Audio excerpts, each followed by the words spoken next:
11 Januari tahun 1942, Jepang berhasil masuk ke Indonesia lewat Tarakan, Kalimantan Timur. Kala itu Belanda berhasil dipukul mundur oleh Jepang. Pasukan Belanda yang kalah lalu bersedia menyerahkan kekuasaan mereka pada Jepang. Walau penjajahan Jepang di Indonesia terbilang singkat, tapi tak dapat dipungkiri, Jepang menyisakan luka yang sangat perih bagi bangsa kita. Perbudakan seks menjadi simbol kebiadaban imperialisme Jepang di Asia Tenggara kala itu. Mereka menculik para gadis di negara-negara yang mereka duduki dengan iming-iming diberi pekerjaan. Namun ternyata para gadis itu dijadikan budak seks pemuas nafsu tentara Jepang. Ini adalah patung Jugun Ianfu di kota Busan, Korea Selatan. Patung wanita penghibur dibuat oleh para aktivis untuk mengenang wanita Korsel yang menjadi budak seks militer Jepang pada era Perang Dunia II. Dan akibat patung itu, di tahun 2017, Jepang pun menarik sementara duta besarnya untuk Korea Selatan. Pemerintah Jepang juga menunda perundingan tingkat tinggi antar kedua negara tersebut. Indonesia juga tak luput dari kejahatan tentara Jepang. Saat Jepang berhasil menduduki Indonesia, mereka merekrut para wanita untuk dijadikan budak seks. Ini adalah rumah bordil yang sekarang dinamakan Gedung Papak. Gedung Papak ini berada di Kabupaten Grobogan, Jawa Tengah. Dulu, para korban perbudakan seks dikurung dalam gedung ini. Mereka mengalami kekerasan seksual yang menyisakan trauma seumur hidup mereka. Perang memang sudah usai, tapi luka masa lalu tetap menganga bagi bangsa kita. Terutama soal perbudakan seksual yang dilakukan oleh tentara Jepang kala itu. Dan untuk mengenang kembali kejadian tragis itu, kali ini Mbah mau cerita tentang budak seks yang berhasil membunuh jenderal Jepang. Tanpa banyak basa-basi lagi, langsung aja kita simak ceritanya. Di kampung Legok Pinang, hiduplah sepasang adik kakak yang bernama Ratna dan Dewi. Saat itu Ratna berumur 20 tahun, sedangkan adiknya Dewi masih berumur 15 tahun. Mereka hanya tinggal bersama ibunya yang bernama Bu Sumi di sebuah rumah gubuk.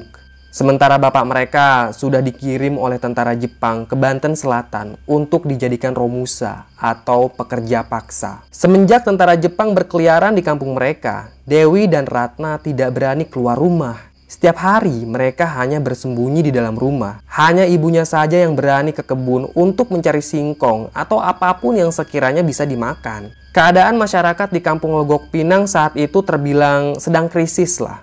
Beras jadi langka karena lumbung padi mereka disita oleh tentara Jepang. Mereka mengumpulkan padi itu untuk stok makanan para tentara Jepang selama menginvasi Indonesia. Kembali ke ceritanya Ratna dan Dewi. Mereka berdua itu terbilang cantik ya. Mereka mewarisi kecantikan ibunya. Suatu pagi, seorang ketua kampung bernama Abah Darman mendatangi rumah Bu Sumi. Lelaki itu menawarkan pekerjaan untuk Ratna dan Dewi di kota. Katanya sih mereka akan bekerja di pabrik kain milik tentara Jepang. Darman juga bilang kalau gaji di pabrik itu sangat besar. Tapi Ratna dan Dewi menolak tawaran kerja dari Abah Darman. Mereka tidak mau meninggalkan ibu mereka sendirian di rumah. Soalnya, ayah mereka pun sampai sekarang gak ada kabar setelah dibawa oleh tentara Jepang itu. Oh, kalau memang seperti itu, ya sudah, gak apa-apa, kata Abah Darman. Dia pun pulang gitu aja. Namun malamnya, Abah Darman datang kembali. Kali ini, ia ditemani dua orang tentara Jepang yang membawa senjata laras panjang. Wajah Abah Darman tampak ketakutan. Pipi kanannya membiru seperti habis kena pukulan. Abah Darman pun bilang pada Bu Sumi, "Begini Bu Sumi, saya mau ngasih tahu kalau Ratna dan Dewi diwajibkan untuk kerja di pabrik kain milik tentara Jepang. Jadi malam ini Ratna dan Dewi harus ikut sama tentara Jepang itu." Begitu kata Abah Darman. Dewi saat itu menangis. Dia tidak mau meninggalkan ibunya. Sedangkan Ratna tampak lebih tegar dan bersikap tenang. Dia pun bertanya pada Abah Darman, "Di mana lokasi pabriknya, Pak? Dan berapa lama kami harus kerja di sana?" "Pabriknya ada di Jawa Tengah. Durasi kerja kalian hanya 3 bulan saja. Setelah itu kalian boleh pulang," kata Abah Darman. "Lalu bagaimana kalau kami menolaknya, Bah?" tanya Ratna. Abah Darman pun menjawab, "Kedua tentara di belakangku ini akan membunuh kalian semua. Abah harap kalian berdua tidak menolaknya." Begitu kata Abah Darman. Ratna kembali terdiam. Sementara Dewi tetap menangis sambil memeluk ibunya. Si Ratna sebagai kakak yang lebih dewasa, ia mencoba untuk menenangkan adiknya itu. "Kita terima aja dek pekerjaannya. Kamu jangan takut, ada kakak kok," begitu kata Ratna. Dewi menggelengkan kepala, dia tetap tidak mau meninggalkan ibunya. "Kalau kita tidak mau, nanti mereka bakal bunuh kita dek," pujuk Ratna. Akhirnya Dewi pun berhasil dibujuk. Mereka berdua lalu naik ke atas mobil militer milik tentara Jepang itu. Ibu mereka hanya bisa menangis melihat anaknya dibawa oleh tentara Jepang. Di sepanjang perjalanan, Ratna melihat banyak tentara Jepang yang sedang menjemput para gadis di desanya itu. Ia juga menyaksikan ada keributan di salah satu rumah warga. Tampak bapak dari gadis itu tidak terima anaknya diambil paksa oleh tentara Jepang. Lalu salah satu dari tentara itu menembak si lelaki. Dia pun tewas begitu saja. Setelah tewas, tentara Jepang itu langsung mengambil paksa putrinya. Gadis itu pun dinaikkan ke atas truk militer. Ratna dan Dewi ketakutan menyaksikan penembakan tadi. Malam semakin larut, cuaca semakin dingin. Perjalanan itu terasa lama sekali. Dewi tertidur di pangkuan kakaknya, sedangkan Ratna juga mulai mengantuk. Dia pun terlelap begitu saja. Keesokan paginya, terdengar suara bak mobil truk dibuka. Ratna dibangunkan oleh adiknya. Seorang tentara Jepang berseragam lengkap dan menenteng senapan laras panjang menyuruh para gadis itu turun dari bak truk. Tidak ada yang mengerti bahasa orang Jepang itu. Mereka hanya memahami isyarat tangannya saja. Satu persatu, para gadis lugu itu pun turun dari bak mobil. Mereka menggigil kedinginan. Karena hari masih gelap, mungkin baru jam 4 pagi ya. Ratna menoleh ke arah kanan. Di sana, dia melihat ada sebuah rumah yang sangat besar. Terdengar sayup-sayup suara erangan wanita dari dalam rumah itu, membuat Ratna dan Dewi semakin ketakutan. Ratna bertanya-tanya dalam hatinya, apakah rumah ini adalah pabrik kain? Para gadis itu digiring masuk ke dalam rumah. Jumlah mereka 15 orang, termasuk Dewi dan Ratna. Mereka pun berkumpul di ruang tamu. Salah satu tentara Jepang berteriak-teriak memanggil seseorang. Dan dari atas tangga muncullah wanita yang umurnya kisaran 30 tahun. Tapi wanita itu masih tampak cantik. Dia tersenyum pada sekumpulan gadis yang baru datang. "Selamat datang putri-putri cantik," begitu sambut si wanita. Di rumah bordil itu, dia biasa dipanggil dengan sebutan madam. Entah siapa nama aslinya. "Kalian adalah orang-orang beruntung yang terpilih untuk kerja di rumah ini. Oh ya, panggil saya madam," lanjut si wanita itu sambil mendekat ke sekumpulan gadis. "Apa yang akan kami kerjakan?" Ratna memberanikan diri untuk bertanya. "Nanti kujelaskan. Sekarang kalian mandi dulu dan ganti pakaian kalian dengan yang baru ya." Madam pun membawa mereka ke kamar mandi. Kamar mandi itu lumayan besar sehingga cukup untuk 5 orang sekaligus. Setelah para pendatang baru itu mandi, Madam langsung memberikan mereka pakaian baru yang bersih dan wangi. "Ayo kita ke dapur. Kalian pasti lapar kan? Madam sudah siapkan makanan enak untuk kalian." Begitu kata Madam. Para gadis itu pun pergi ke dapur. Di sana ada sebuah meja makan yang cukup besar.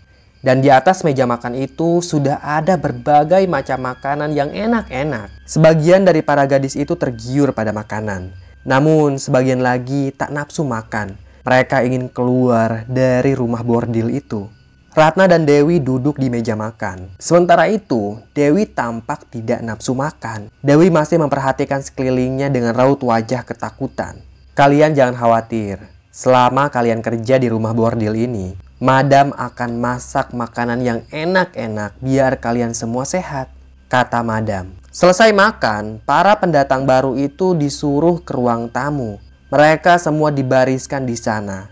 Kata Madam, nanti bakal ada tamu yang datang dan semua gadis itu harus bersikap ramah. Madam juga menyuruh mereka untuk selalu tersenyum. Sekitar jam 9 pagi, terdengar suara truk militer berhenti di depan rumah bordil itu.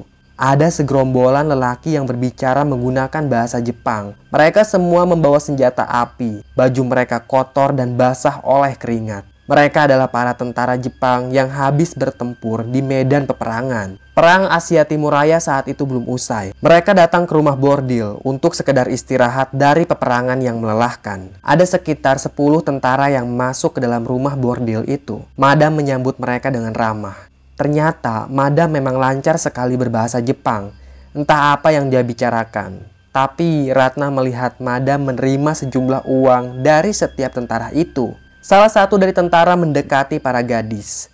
Gadis-gadis itu mundur beberapa langkah. Mereka tampak ketakutan. Setelah memperhatikan satu persatu, si tentara itu pun membawa salah satu gadis. Dia langsung membopong gadis itu naik ke lantai 2 dan masuk ke dalam kamar. Si gadis berteriak sambil menangis. Kemudian, para tentara lainnya mengambil satu persatu gadis yang sudah didandani oleh si Madam. "Madam, aku mau dibawa kemana?" tanya Ratna dengan wajah ketakutan. "Tenang saja nak, kamu hanya disuruh memijit tentara Jepang yang sedang kelelahan itu," kata Madam. Ratna pun dibawa oleh salah satu tentara itu. Dewi menangis memanggil-manggil kakaknya. Untung aja nggak ada tentara yang mau ngebawa si Dewi. Mungkin karena tubuh Dewi yang ceking dan kurus. Dewi lari naik ke lantai 2. Ia menggedor-gedor kamar tempat kakaknya dikurung. Di dalam kamar itu, Ratna tampak ketakutan. Si tentara Jepang menyalakan rokok. Dia duduk di samping Ratna sambil merokok. Tentara itu sempat ngajak Ratna untuk ngobrol. Tapi si Ratna sama sekali tidak mengerti apa yang sedang dibicarakannya. Setelah rokoknya habis, penderitaan Ratna pun dimulai. Tentara itu mencabik-cabik pakaian Ratna dan dia memaksa Ratna untuk memuaskan nafsunya. Dewi mendengar teriakan kakaknya minta tolong. Dia pun semakin keras menggedor-gedor pintu kamar itu. Dewi pun mendengar teriakan para gadis lainnya yang sedang diperkosa oleh tentara Jepang. 3 jam berlalu, Dewi duduk di depan kamar itu sambil menangis terseduh-seduh. Seorang tentara Jepang keluar sambil terus merokok. Dia menyingkirkan Dewi yang menghalangi jalannya dengan kaki kanan. Ketika pintu kamar itu dibuka, Dewi benar-benar terkejut dengan apa yang dilihatnya. Kakaknya terkapar, telanjang bulat di atas ranjang. Ada bercak darah di kasur itu. Itu adalah darah keperawanannya Ratna. Dia masih hidup, hanya saja tatapannya kosong. Dewi langsung menutupi tubuh kakaknya dengan selimut. Ia pun memeluk tubuh kakaknya itu. "Kamu gak kenapa-napa?" tanya Ratna sambil mengelus rambut adiknya. Dewi menggelengkan kepala. "Kita harus keluar dari rumah ini, Kak," kata Dewi. "Kita pasti pulang, Dek," kata Ratna singkat. Nada bicaranya sangat lemas. Belum sempat Ratna mengenakan kembali bajunya, terdengar suara langkah sepatu mendekat. Itu tentara Jepang yang baru saja tiba di rumah tersebut. Di depan pintu kamar, 2 tentara Jepang berbadan tinggi besar sudah berdiri di sana. Mereka langsung mengeluarkan Dewi dari kamar itu karena Dewi terbilang kurus dan bertubuh kecil. Tak ada tentara yang mau sama dia. Pintu kamar pun ditutup. Kali ini Ratna tidak berteriak sama sekali. Dia sudah kehabisan tenaga. 2 jam kemudian, kedua tentara itu keluar dari kamar. Dewi masuk kembali ke dalam kamar itu dan mendapati kakaknya terkapar pingsan di atas tempat tidur. Dewi menyelimuti kembali tubuh kakaknya yang telanjang bulat itu. Dia segera menutup pintu kamar lalu menguncinya agar tidak ada lagi tentara yang masuk. Tak lama kemudian terdengar seseorang mengetuk pintu. Itu Madam. Dia memanggil Dewi agar keluar dari kamar. "Keluar dulu nak, Madam mau bicara," begitu katanya dari luar kamar. Dewi tidak menjawab, wajahnya ketakutan. Dia tetap berdiam diri di dalam kamar itu. Karena tidak ada jawaban, pintu itu pun ditembak oleh tentara Jepang. Dewi berteriak sambil menangis. Untung saja peluru itu tidak mengenai Dewi dan Ratna. Pintu itu terbuka. Madam pun berlari ke arah Dewi dan Ratna. Ekspresi wajah Madam tampak khawatir. Ia takut kalau tembakan tadi mengenai Ratna dan Dewi. "Kalian gak kenapa-napa?" tanya Madam. Dewi tidak menjawab. Dia masih memeluk kakaknya yang tak sadarkan diri di atas tempat tidur. Madam berbicara pada 2 orang tentara yang berdiri di sampingnya. Entah apa yang dia bicarakan. Setelah itu kedua tentara keluar dari dalam kamar. "Dia kakakmu?" tanya Madam sambil tersenyum. Dewi mengangguk. "Ya sudah, jangan khawatir. Madam akan mengobati kakakmu ya," kata wanita itu. Madam pun keluar dari kamar tersebut. Selang beberapa menit, ia kembali dengan membawa seorang dokter. Itu adalah tentara medis milik Jepang. Dia memang ditugaskan untuk berjaga di rumah bordil. Dokter itu memeriksa keadaan Ratna dan dia berbicara pada Madam dalam bahasa Jepang. Setelah itu, dokter keluar dari kamar. "Kakakmu akan baik-baik saja," Besok pasti dia siuman. Kamu boleh tidur di kamar ini bersama kakakmu, ucap Madam. Oh iya, namamu siapa? Tanya Madam. Dewi, jawab Dewi singkat dengan nada bicara yang lemah. Madam pun keluar dari kamar itu. Dewi menutup pintu. Ia juga menyeret sebuah kursi kayu. Lalu kursi kayu itu diletakkan di belakang pintu. Malam pun tiba. Pintu kamar diketuk kembali. Madam memanggil-manggil Dewi. Dia membawakan makanan untuknya. Kakakmu sudah siuman? Tanya Madam. Dewi menggelengkan kepala. Dia malah ngomong kayak gini. Tolong pulangkan kami, kata Dewi. Tentu, kalian pasti akan pulang. Tapi sekarang waktunya untuk makan, kata Madam sambil tersenyum. Madam meletakkan makanan itu di atas meja. Nanti kalau kakakmu sudah siuman, tolong suruh dia makan ya, kata Madam. Wanita itu memang murah senyum. Sampai larut malam, Dewi sama sekali tidak menyentuh makanannya. Dia tidak nafsu makan. Yang dia pikirkan sekarang adalah bagaimana caranya keluar dari dalam rumah ini. Saat Dewi sedang melamun, tiba-tiba saja dia mendengar suara perempuan yang menangis di pojokan kamar. Dewi sangat kaget. Dia melihat ada sosok perempuan di sudut kamarnya. Perempuan itu sedang menangis sambil memeluk kedua kakinya. Dewi heran, sejak kapan perempuan itu ada di sana? Perlahan Dewi pun mendekati perempuan itu. Kamu siapa? Tanya Dewi. Perempuan itu mengangkat wajahnya. Dia tampak cantik walau kedua matanya sembab. Mungkin karena sering menangis ya. Tolong aku mau pulang, kata perempuan itu. Umurnya kira-kira 17 tahunan. Sama, aku juga mau pulang, jawab Dewi. Dia jongkok di hadapan perempuan itu. Dan saat Dewi hendak menyentuh pundaknya, wanita itu tiba-tiba hilang. Dewi terkejut bukan main. Dia sampai terpental ke belakang. Nafasnya ngos-ngosan.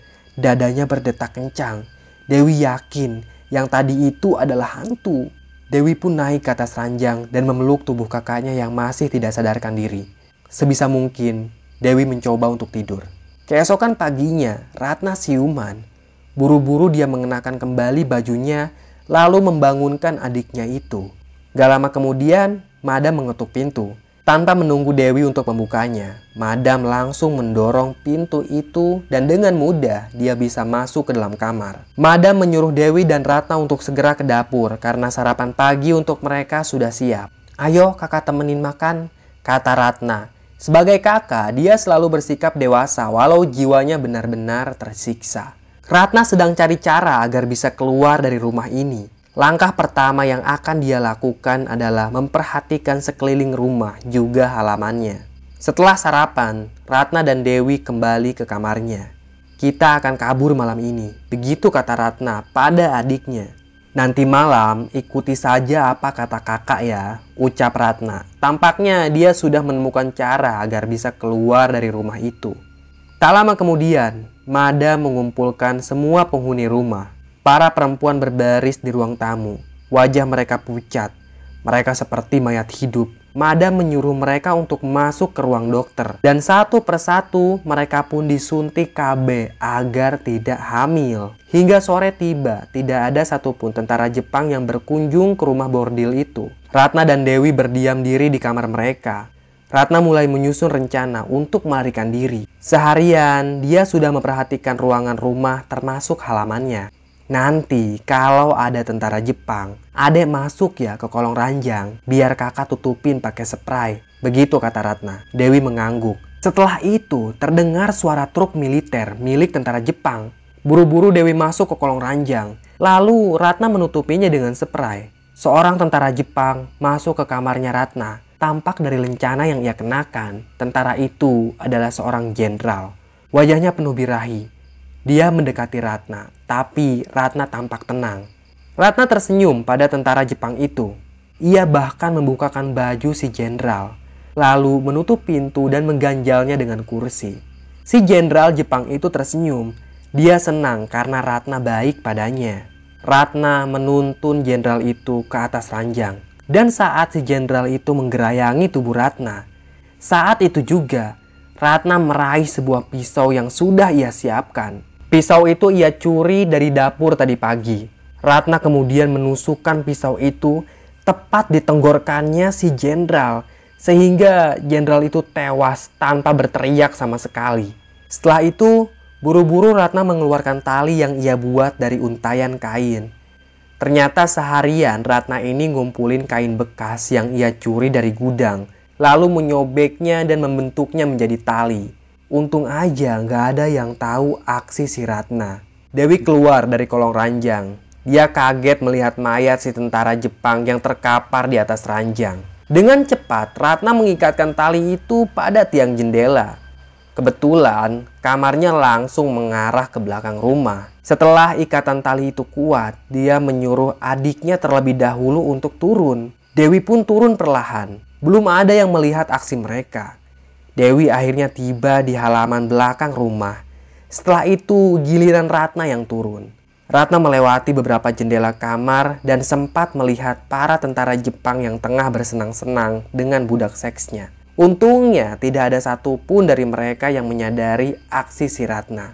Kebetulan rumah bordil itu tidak ada pagarnya. Mereka langsung masuk ke dalam hutan. Ratna tidak tahu kemana mereka harus pergi. Yang penting bagi mereka sekarang adalah menjauh dari rumah biadab itu. Lain halnya yang terjadi di rumah bordil. Madam heran kenapa si jenderal itu lama sekali di dalam kamar. Padahal masih ada 3 tentara lainnya yang mengantri. Madam pun mengetuk pintu kamar Ratna. Namun tidak ada jawaban. Madam mulai curiga. Dia mendorong paksa pintu kamar itu dan betapa terkejutnya saat ia melihat si jenderal itu tewas. Madam berteriak. Para tentara Jepang berhamburan ke kamar Ratna. Mereka panik dan langsung mengambil senjata untuk memburu Ratna dan Dewi. Para tentara itu masuk ke dalam hutan. Mereka yakin kalau Ratna dan Dewi ini lari ke dalam hutan. Mereka juga membawa seekor anjing pelacak yang akan menuntun mereka untuk memburu kakak beradik itu. Sayup-sayup, Ratna dan Dewi mendengar suara anjing menggonggong dari kejauhan. "Ayo dek, lari," kata Ratna pada adiknya. Adiknya itu tampak kelelahan. Suara tembakan terdengar dari kejauhan. Tentara Jepang itu berteriak-teriak. Entah apa yang mereka ucapkan. Mungkin berupa ancaman. Sialnya, saat itu kaki kanan Dewi malah tergelincir. Dia tak sanggup lagi untuk bangkit. Ratna pun terpaksa mengais adiknya itu. Mereka melesatkan beberapa tembakan peringatan, tapi Ratna tidak mau berhenti. Hingga akhirnya Ratna terpojok. Itu adalah jalan buntu. Di hadapannya ada air terjun yang sangat tinggi. Tidak ada jalan lagi untuk lari. Ratna yakin kalau dia dan adiknya ditangkap, para tentara itu pasti akan menyiksa mereka sampai mati. Ratna pun membuat sebuah keputusan yang nekat. Saat itu, Ratna loncat dari atas air terjun. Namun, sesaat sebelum ia loncat, seorang tentara Jepang sempat melesatkan tembakan, entah tembakan itu tepat sasaran atau tidak. Para tentara Jepang itu yakin kalau mereka berdua sudah tewas. Para tentara itu pun tidak lagi mengejar Ratna dan Dewi. Lalu, apa yang terjadi dengan kakak beradik itu?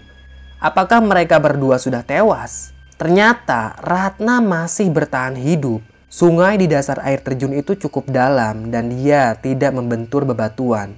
Ratna segera mencari adiknya dan ternyata tubuh adiknya mengambang berlumur darah. Ratna menangis meraih jasad adiknya. Ternyata sebelum jatuh dari atas air terjun, Dewi sempat terkena tembakan tepat di kepalanya. Yang selamat saat itu hanya Ratna. Dia menangis tak karuan di pinggir air terjun. Besoknya ada seorang warga yang menolong perempuan malang itu. Ternyata tak jauh dari air terjun ada sebuah persembunyian warga. Mereka bersembunyi dari tentara Jepang. Dewi dimakamkan di hutan itu. Sementara Ratna dirawat sampai kondisinya membaik. Perang Asia Timur Raya berakhir. Jepang menelan kekalahan telak setelah Hiroshima dan Nagasaki dibom atom oleh Amerika. Jepang pun menyerah. Mereka juga mundur dari Indonesia. Tak lama setelah itu, Bung Karno memproklamasikan kemerdekaan untuk Indonesia. Setelah semuanya aman, Ratna pun diantar pulang untuk menjumpai ibunya. Ratna sedih lantaran dia tidak bisa menyelamatkan adiknya. Selesai. Sekian dari Mbah, tunggu kisah lainnya ya. Tetap sehat dan salam merinding.